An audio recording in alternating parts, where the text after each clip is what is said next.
Hello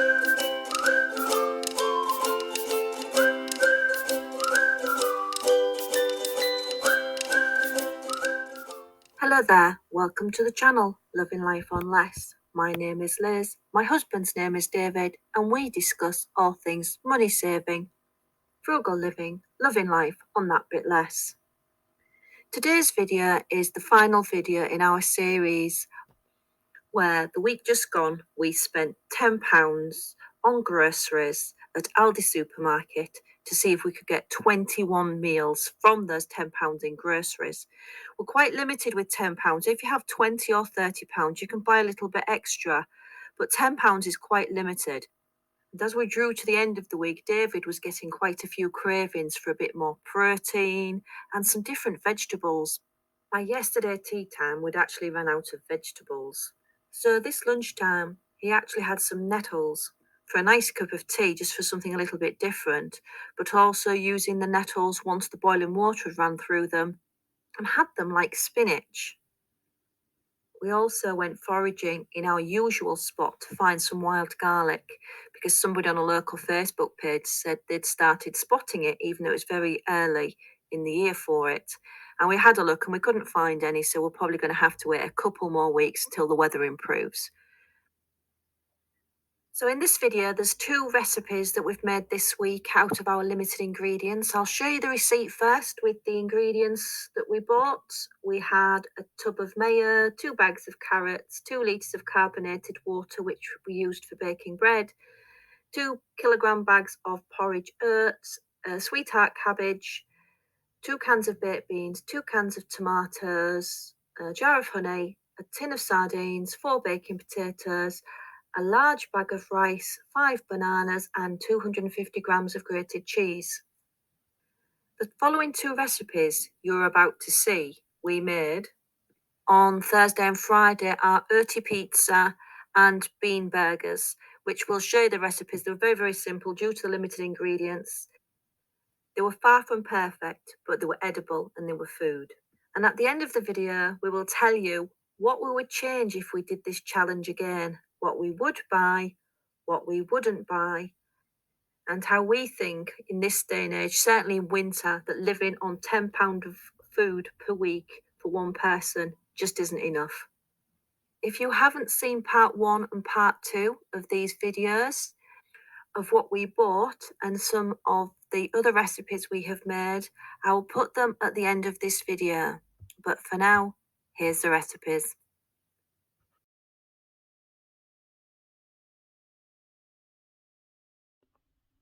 So it's Thursday, a few days left, and we're running a bit short of ideas of what to do.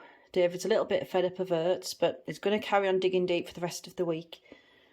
And because I'm running out of ingredients, I want to keep this really simple. So I'm going to make some little corn, almost like bread flat cakes in the frying pan. And what we're going to use is, because of the limited ingredients, oats, mayonnaise, and I'm going to add some pepper, garlic granules. Let's see them in there because it's in a pink salt Himalayan salt jar, but it's actually garlic granules out the cupboard, and some home dried sage. So I'm going to mix that all together, and then I'm going to fry it in a frying pan. I've added a little bit of water to the mayonnaise. With the oats being so dry, they obviously need some moisture while they're cooking, and it'll also make the mayonnaise go further. But I'm hoping the egg in the mayonnaise and the oil will be enough for the oats to make David a nice flatbread. And I think we're going to have on top of it some of the tomato juice that he's got left from one of the cans of tomatoes, a little bit of cheese, and he's going to have a homemade pizza. And then I've added some hot water, just a little bit, just so I get more of a consistency that'll like mix together and smoosh together in the pan. But that's literally been, I can't give you a measurement for that. It just depends on how much the oats soak up. But I've also added the sage, the garlic granules, and the salt. As we didn't get any oil on our £10 shopping list, I'm having to cook with the mayonnaise. And I found the way to fry with mayonnaise, if it's all you have, is to get your pan on the heat for a couple of minutes first. Let the pan heat up before you actually add your mayonnaise, and it will cook a lot better that way. It actually turns to oil quicker.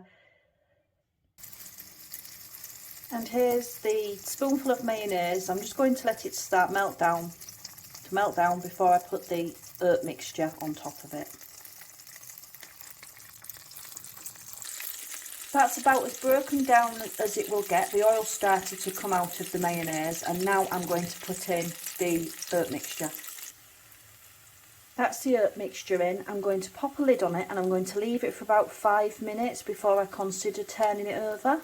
But I will check it at 5 minutes. I've never done this before, so I don't know quite the timings of it. But I'll check it at 5 minutes just to make sure the base is solid and held firm together before I try and turn it over. So it was 5 minutes on one side, then I've turned it over, and this was 2 minutes on this side. It's not held together quite as well as I'd like, so Dave will probably have to eat it with a knife and fork, but I've just tried the edge of it and it does taste pretty good. So it looks not as good as it tastes. So now I'm going to put the pizza topping on it and grill it for David. There is a quarter of a can of the the plum tomatoes. I've chopped them down, but it's literally about a quarter of a can, a little bit he had left over from one can. And now I'm going to pop the cheese on. That's 25 grams. I actually portioned up his cheese into 50-gram portions, but this one I've split in half because I thought with the mayonnaise and the herbs and the tomatoes and all the different spices such as the sage and the garlic granules and pepper, it's going to be tasty enough. So just a little bit of the 25 grams of the mature cheddar, and now I'm just going to grill it for a couple of minutes, and David will be having his lunch. And there's David's earthy pizza for lunch today. One of our recipes we've done on our very cheap week.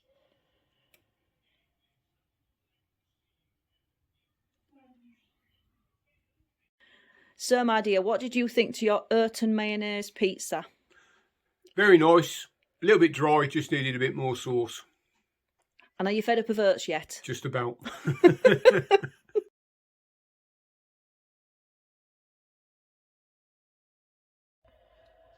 Going to make some very easy and quick bean burgers now, which are cheap. We're using the ingredients we've bought this week, and they're going to be nice and filling, which is really important. So I've got half a can of the baked beans in tomato sauce, and I've also drained in the juice, because the juice is nice and starchy, add a little bit of flavour, but any pulses or legumes out of a can will do. We've not got an egg, so we're going to use the starchiness of the juice to hold the other ingredients together. Now I've got half of the can will make 2 burgers, so use a full can if you want to make 4. So I'm going to make David 2. So the first step is into your bowl, half a can of your pulses with the juice. That's about 200 grams. And then I'm going to mash them with a potato masher so they're nice and mushy and squished together well for the little burgers. There's the squished beans. Now going to add some oats, about the equivalent to the same of weight as the beans or the legumes that we've used, so about 200 grams, so I'm making double the amount. These oats are actually what's left over from our oat milk when we've made oat milk. But all you need to do to get the oats nice and squishy to go in with the beans, so you don't need an egg, is just have the oats steeped in boiling water for 5 minutes. They'll go nice and soft. Drained off the oat milk underneath, which is just water, hot water that's been with the oats overnight. So I'm going to use the oat milk, and then I'm going to use these oats, 200 grams, into the beans and mix it together. So that is the wet oats and the beans mixed together. I'm now going to add 100 grams of dry oats. And then I'll just mix that all in. That's all mixed in. Then you can add whatever spices or condiments you want. If you want it plain, just do salt and pepper. David likes his food quite spicy, and with this being one of the more sort of blander weeks that we've had with him just not having a lot of meat and stuff, I'm going to make him curried bean burgers. So I've got in here is 1 teaspoon of turmeric, 1 teaspoon of cumin, and just to really spice it up a little bit, 1 teaspoon of hot paprika. And I shall mix that all in, and then I shall get the frying pan nice and hot. Right, I've got the frying pan on, and I'm going to use a bit of oil, even though we never bought any. I don't want to, because right at the end of the week, I don't want to waste the few ingredients David's got left. So I'm not going to cook with the bit of mayonnaise like we did do previous recipes. I'm going to use a little bit of oil. And just enough on the bottom of the pan to cover it. I'm going to let it heat up, get quite hot, and then I'm going to put spoonfuls of the bean and spice mixture in there. And then he's going to have the burgers served with some of his homemade bread we made earlier in the week. Right, I'm just going to cook them on 2 or 3 minutes each side. You shouldn't need too much cooking through because most of the oats have been cooked, so they just really want warming through. So the remaining oats will cook through, warm up nicely, and then we shall serve it for David's lunch.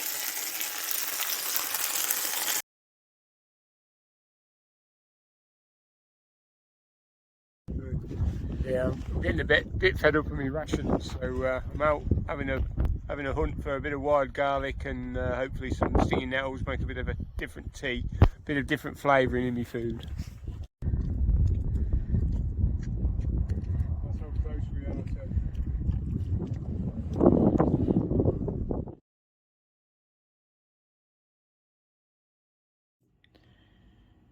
So, do we think it's currently possible to live on just £10 a week in the UK on food? And we would probably say more than 1 week at a time, not likely.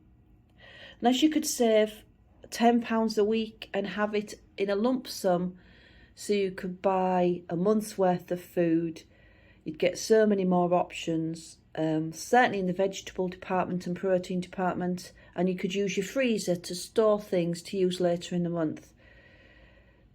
£10 is very difficult to live on, especially if you want to try and live healthily, which we tried to pick healthy ingredients.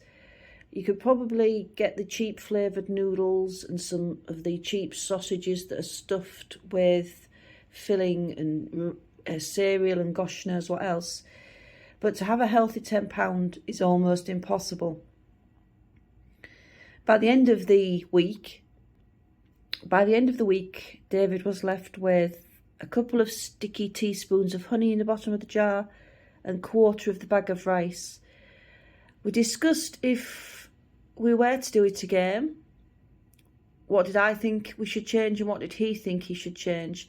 And we both came to the conclusion that we would change the rice. If it was just £10, we'd change the rice and probably get a lot larger bag of potatoes, just for the vitamins and the versatility. And the potatoes would have been a lot more warm and comforting in the various different ways you can prepare them during this wintry week. We've had quite a cold wintry week. We would definitely keep the oats because they were just so versatile, from making oat milk to making porridge to making bread and to even making a sweet cake type loaf. So would we do the challenge again? It's probably my turn to do it next time, and I agreed with David, if we were going to do a £10 challenge again, we'd probably look at doing it in spring or summer or early autumn, where there's also more foraged items around to bulk up your purchases, rather than we're just having to go with winter, which the only thing we could really find was nettles for David to have a little bit of extra green. So yeah, that's what we'd do if we did the challenge again. Thank you for watching. We hope you enjoyed the video. If you like the content, please give us a like, subscribe if you'd like more videos, and we'll be back again soon with another money saving, frugal living videos. Wherever you are in the world, we hope you have a truly wonderful day, and we're back again really soon. Bye for now.